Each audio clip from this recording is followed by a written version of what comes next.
Gomez inspires and I love people. And I came here to impact your life. Everybody that's here right now, you're here for a reason. So what do you have to do? Who do you have to become to obtain that millionaire dream? See, to have more, you must be more. There's a future you waiting for you to come out. There's a future you that's counting on you. Your family, they're rooting for that future you. Welcome back to another episode of the Daniel Gomez Inspire Show, where we motivate you, we inspire you, and today we're going to educate you. We have a special treat for you today. A dear friend of mine, the one and only Mr. Chris Salem. How you doing, my brother? Hey, Daniel, good to be here. Thanks for having me on. Yes, well, I know the amazing, beautiful person you are, Chris. Do me a favor. Introduce yourself to the Daniel Gomez Inspire Show worldwide, please.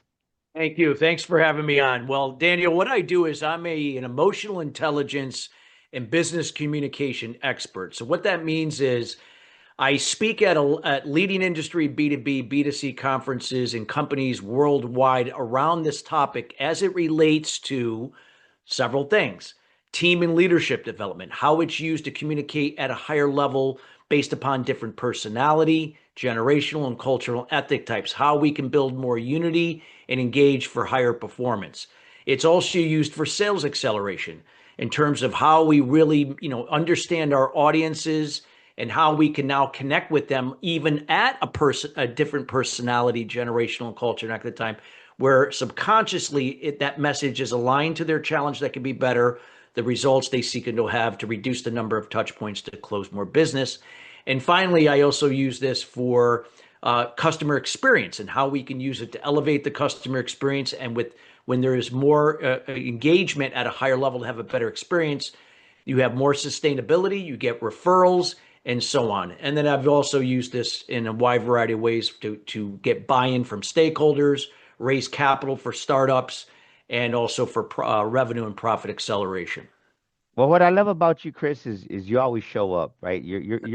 Chris is you. I define you as a true professional. So, ladies and gentlemen, get out your pen, get out your paper, because you're gonna want to take some notes and go back and listen to this. And thank you for the audience watching worldwide across the other side of the ocean. Thank you for joining us today, Chris. You said something that caught my attention. Sales acceleration. That's dear to my heart. Why do you feel that many business owners, they want their business to succeed, but they never take time to master the art of selling and communicating with their clients? Well, here's what it comes down to, Daniel. And it doesn't matter if you're just starting out. I've seen this with businesses that have been around for 30 years. We just assume and speculate we know our audiences. In essence, what businesses are doing, they just say, okay, I know my audience. And of course, they have some idea, but they don't really know their audiences. And here's where it will come out with the evidence. Because when they're out doing their SEO and their lead gen and what they invest to do that, it's not fulfilling to the level in terms of the metrics they're looking for. And then they're wondering why it's not working. So they think, well, there's something wrong with the lead gen. There's something wrong with the SEO. When really, in reality, it's because they don't understand their audience like they think they do, and the messaging is off. Also, they're leading with features and benefits. They're not leading with the challenge that could be better and the results they seek and to have. People don't want to be sold to. They want to buy. And not everybody is ready to buy at the same time. So they call that the buyer's journey. So it's the organizations and the brands that understand their audience, truly understand, even right down to a common personality type, or a generational type, a cultural and ethnic type, or any combination thereof. And when they can design message or messages around that, even if they have different siloed audiences, by doing that, where they'll see now a bump up in terms of their metrics when it comes to lead gen and SEO. So a lot of times, again, they're just slinging mud against the wall, and they're spending a lot of time and money than they should have if they really understood their audience. They kind of take the shotgun approach, don't they? Yes.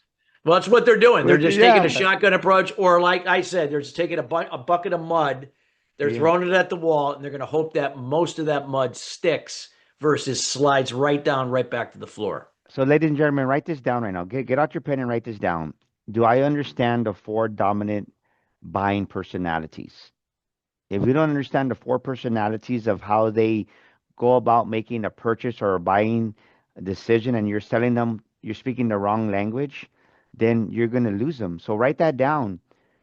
Have I mastered the four personalities, or do I even understand it? Because I love what you said, Chris. Because right, you spend thousands of dollars on Facebook ads or how whatever your marketing campaign is, and you're using detailed approach marketing to someone who's a visionary like me, and it doesn't connect. Or the mistake that you make, you're speaking to a visionary like Daniel Gomez, and this other person, that language, you gotta be detailed with this person. And what I want you to explain is within the four dominant personalities, what do you see is important for someone just to get a foundation today to walk away with some value? What would you say is something that you can speak on and help us with to understand just the four personalities moving forward today? Absolutely. Well, here's the first thing. You can't be everything for everyone. Even though you could help other people, that's fine. And you're not going to push that away. But from a marketing and branding and a sales standpoint, you got to find the common ground where, let's say if it's just on personality, we'll use DISC as an example. I mean, there's so many personality assessments and they're all very similar in terms of how they arrive at the types.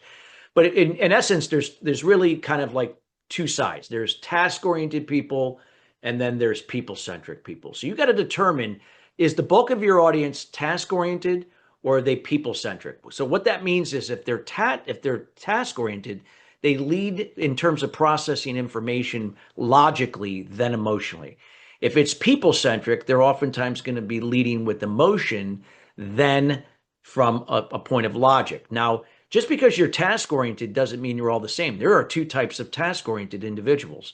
There are dominant decision makers, usually people that run companies. They could be the CEO, the business owner. All they care about is, what do I have to do to make this challenge better to get this result? That's it, plain and simple. Don't give me all the details. Then you got their counterpart just below them that they call that conscientious. These are going to be like, people that are analytical in their thinking. They're like engineers, project managers, and how they arrive at a decision is based upon, you know, how are we going to make this challenge better to get this result? So they want to get into the weeds, the details. Okay, I got to believe that phase A will work for me to believe that phase B, C, D before I'll make a final decision. So the process to now convert and close business is longer than it would be with the D, because they both care about results. They just go about it differently.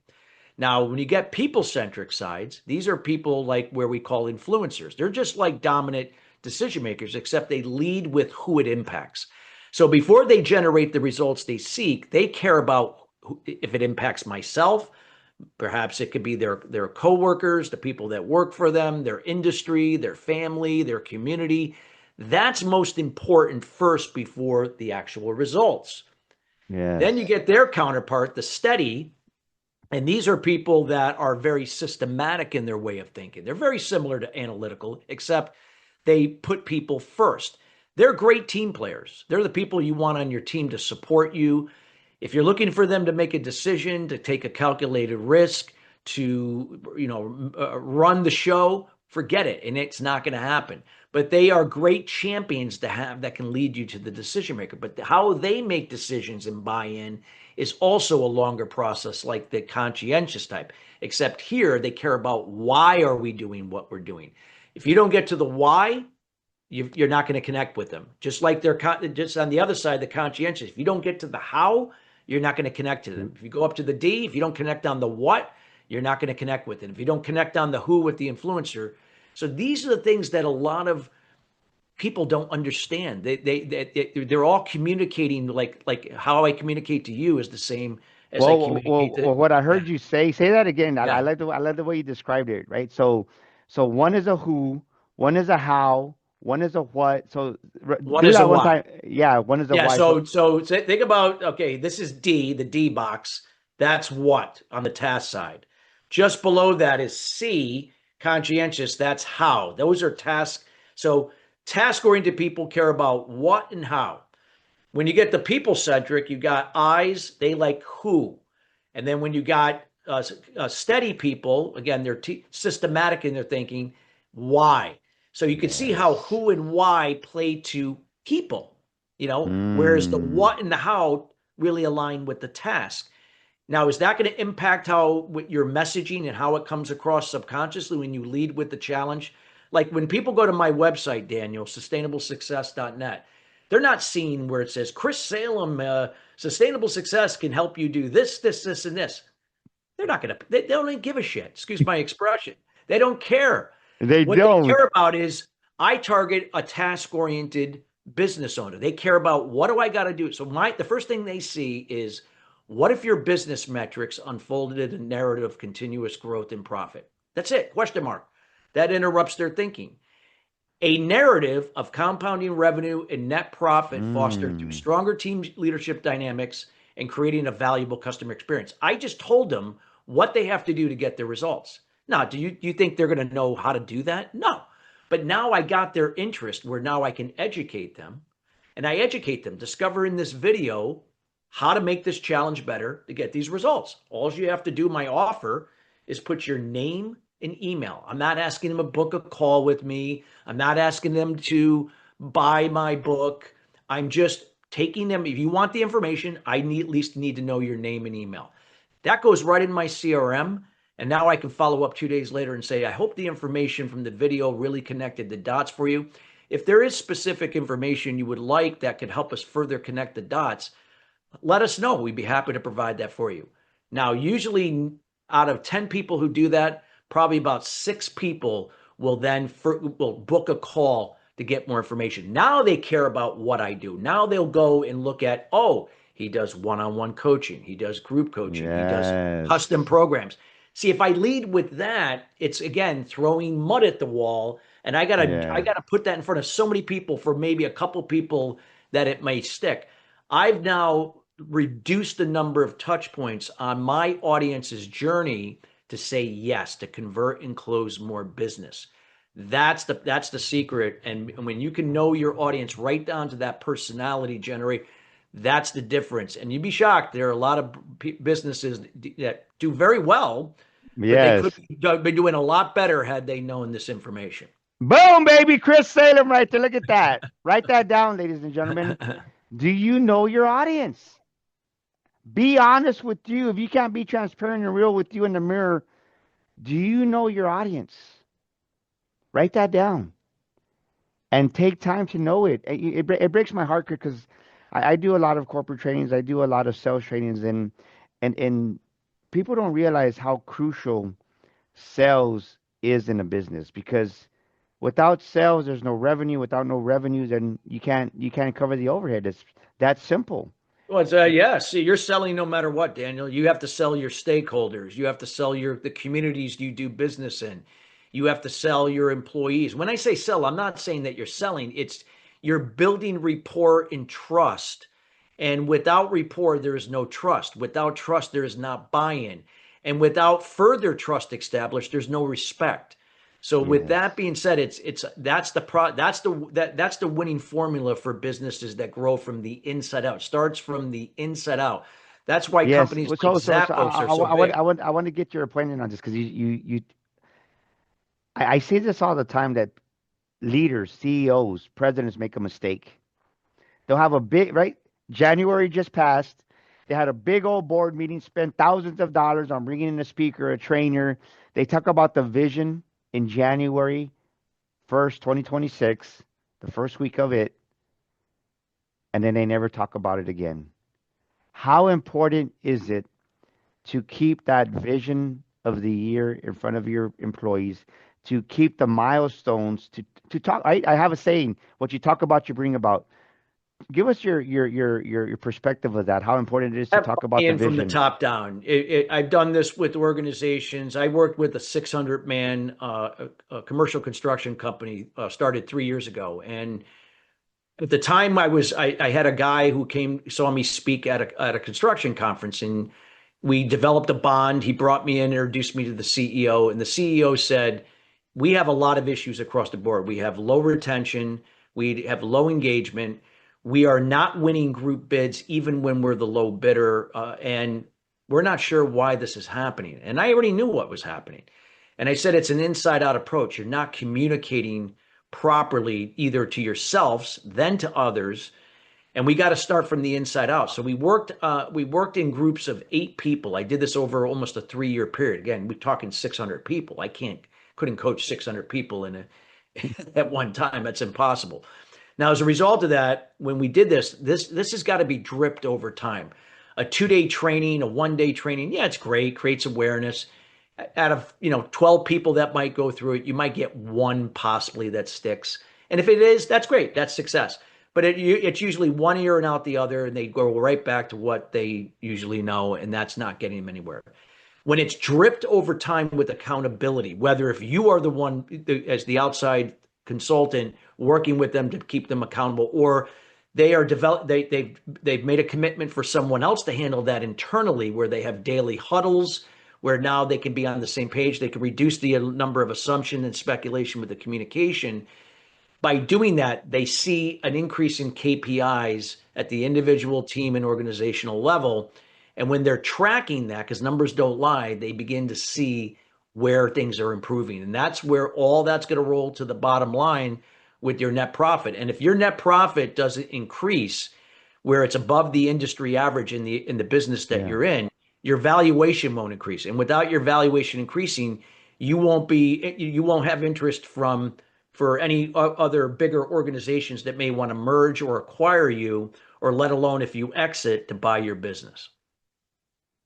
So what would you recommend to someone listening to this podcast? How often do you got to talk about the vision for the year? It's got to be continuous, Daniel. The transparency has got to be constant. It can't be an autocratic style of leadership, which still a lot of old fashioned businesses operate from, or God forbid, even the old bureaucratic days. But autocratic is not much better than bureaucratic, but not much better, because again, the communication stops at a certain level. But when you have a transparent, psychologically safe workplace, this is where everything, a successful organization is built from the inside out. It's not from the outside in. That's why companies like Zappos are ranked in the top 5 for customer service year after year. Even though they're owned by Amazon, Amazon didn't disrupt their culture. They all they cared about was their bottom line, and they do this on a daily basis. Their people are trained continuously. They're held accountable, and they have Yes. fun. And most organizations don't do that. And this is why you have a low retention, higher onboarding costs. You're not getting the production at an individual and a team level like you should, and that reflects in your outside numbers. It's plain and simple. Numbers Yeah. don't lie. Are you an aspiring speaker? Do you have a book that you've been wanting to write for months, maybe even years? Or are you an aspiring podcaster? You want to start that podcast like the Daniel Gomez Inspire Show and don't know where to start? Well, at Daniel Gomez Enterprises, we can help you do all three. We can help you become that paid speaker, share your story to the world, write your book, and get your podcast launched and help you produce it. We'd love to help you. Give us a call at 210-663-5954. That's 210-663-5954. We can help you become that paid speaker, write that book, and launch your podcast. We'd love to hear from you. Give us a call now. I think it goes back to what I want to say was Zig Ziglar. The great Zig Ziglar said this: grow the people, you grow the business. Yeah. Encourage the people, the business grows. It's all about the people with inside the business. And so many times CEOs and VPs, they miss that part of it. And think about what we're talking about, ladies and gentlemen. Maybe you don't have 600 employees, I get it, but maybe you do have 5, maybe you have 50. Are you communicating to your team members on a consistent basis based on what Chris is talking about? And I would say you just had big meeting 2026, January 1st week. You came in, you had all these goals, all these KPIs, all these milestones, but you haven't talked about it since January 5th when you had your year conference or whatever, however Yeah. you communicated that. It's already going to be the end of February. Why not? Why haven't you communicated that? And put it on what you schedule gets done, ladies and gentlemen. What you schedule as a business owner gets done. Schedule talking about the vision, schedule talking about the milestones, and then inspect what you expect. And more importantly, for yourself as a leader, I remember, Chris, I wanted everything around me to change, but the truth is Daniel had to change. And I Yeah. didn't realize as a leader that there was times that I wasn't approachable.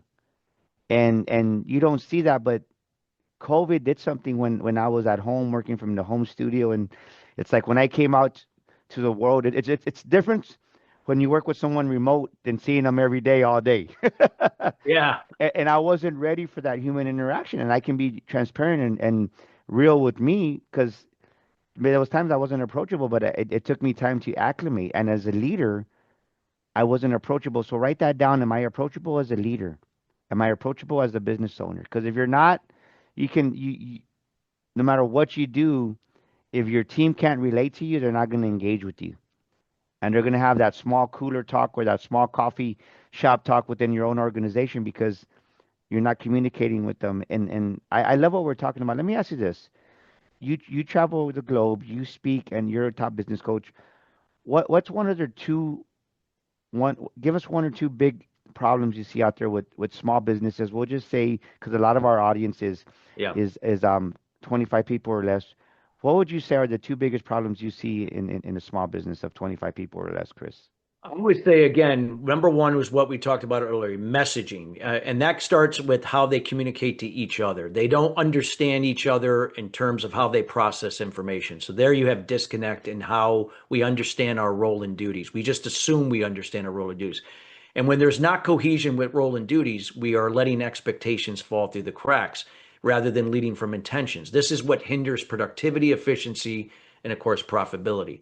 Number two is that again that you also got to apply that messaging to your marketing and sales acceleration. It's the same thing, except now it's to the audience you serve. You got to know your audience. That's so important. And then I'll just add another one. Most business owners are, because of a lot of dominant business owners, task oriented, have control issues. They have a hard time trusting that other people can do it to the level they have a hard time delegating. And if you're consistently working in your business, not on it, it's not gonna grow. You have to know how to systemize your business. You have to know how to optimize those roles and duties and trust that people are going to own that and do the things that are going to help allow you to free up your time to work on it. Your business is only going to be as valuable in terms of the money you could get if you exit when somebody buys your business or if somebody acquires your business through a merger or acquisition, is how systemized you are, the processes you have in place, the retention you have with key employees, and how again that you can now work on it, not in it. So that means that when you sell the business has its own legs and own brand. If you are the brand and you're it, your business is not worth diddly after you leave.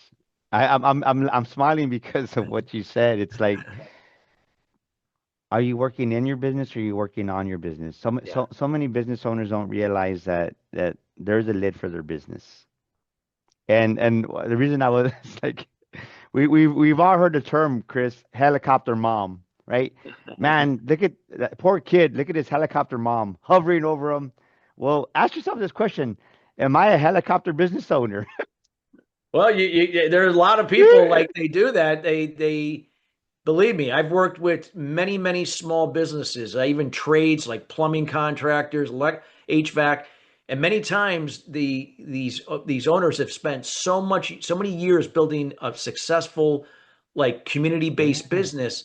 Yet if they left, the business goes with it because they were the brand. They had to learn how to build the brand in the business. So when somebody bought it, whether if they were there or not, or went on a sabbatical for a year, it wouldn't matter. The business would still thrive and continue. And they had to let that go. And and thank God some of them did and took the advice. But there's always those few that just want to just Yeah. say this is the Well, way we've always done it and this is the way it'll always be. And guess what? You're going to walk away from 40 years of hard work and have nothing to show for it. you know what I've learned with owners and leaders like that? Those are the most insecure. Yeah. They're Yep. the most insecure. Oh yeah, they're not willing to change. They're looking for everything else to change. And that's so true. And so this is where We got to be open. It's the people, the business owners, whether if you're a dominant person, you have to be open to change because not everybody is going to see it from the way you see it. We go into so many things, seeing things for what we think it should be versus what is.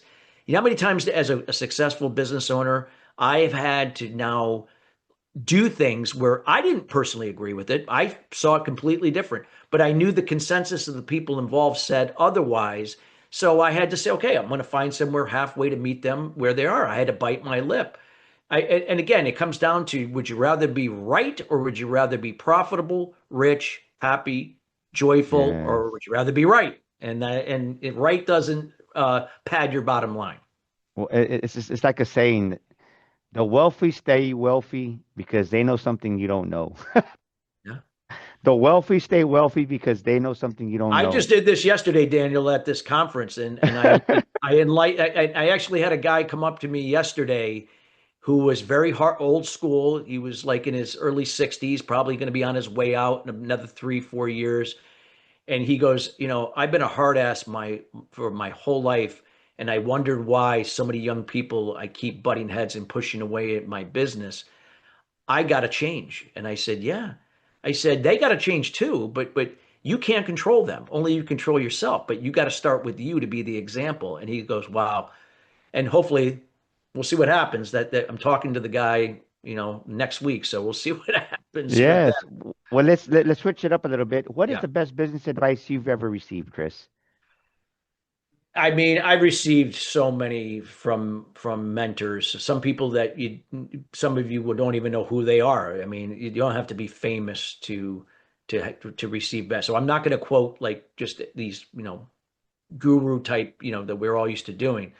But I would say that for me, it was always it was a person I worked with about 20 something years ago when I got into my first business about back in 2001, just after 9/11. And he said that again, you gotta be able to see things for what it is, not what you think it should be. Every time you think of what you're always gonna have blinders on. You have to be open to sometimes things that go against what you originally believe, but yet are going to best support your business and sometimes that can come from a stakeholder, that can come from a business partner, that can come from even somebody who works for you, type of thing. And I've listened to a lot of people that worked for me back in the day when I had other types of businesses. And being humble is what has helped me to be successful. If I had been who I was back in the day, I would have never been as successful in business as I am today. There's other things I can share, Daniel, but that would be Yeah. the biggest one. And that again was a Yes. former business partner that we had worked together in an organization, and then we went into a business together and started a IT. Well, it was a media company in the IT industry. We started from scratch and then ended up selling in 3 years to a competitor who bought us out. Ladies and gentlemen, think about what Chris just said. I want you to ask yourself this question. Write it down. Are you teachable and are you coachable? It's that simple, but that's the rise or the fall of a business based on the owner or the leader of it. Are you teachable and are you coachable? Or are you one of those individuals that says, I know, I know, I know. Well, you know, but you're still in the red. Why? Man, Chris, this has been an exciting episode as we're getting ready to land the plane here. What is a scripture or quote that you rely on in times of adversity? Well, there's so many, but I'm going to use the one that actually I came up with several years ago and still use this to this day, and I live my life by it. It's give without expectation, receive without resistance. And what that means is you're not just giving from a place of pleasing and enabling. That just causes more dependency, codependency. That's not what I'm saying. When you give without expectation, that means I'm giving from empathy and kindness, meaning that I'd rather give to you from my example and my resources than just do it for you. That means you have to take what you've seen in my example and my resources, whether if it's mine or through somebody else's, a third party, and now start to use it for yourself. How does that adapt to you to move yourself forward? That's interdependency.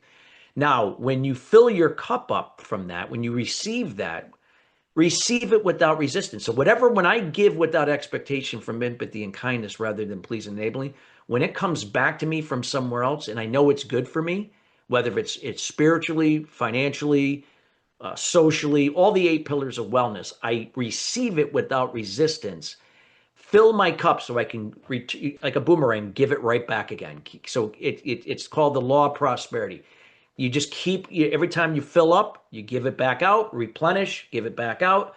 And that's how I operate my life each and every day. But I also make sure I have boundaries because, there are people that if you give too much, they'll you give them an inch, they'll want another, right? And you got to know where to obviously, know where that fine line is between pleasing and enabling and empathy and kindness.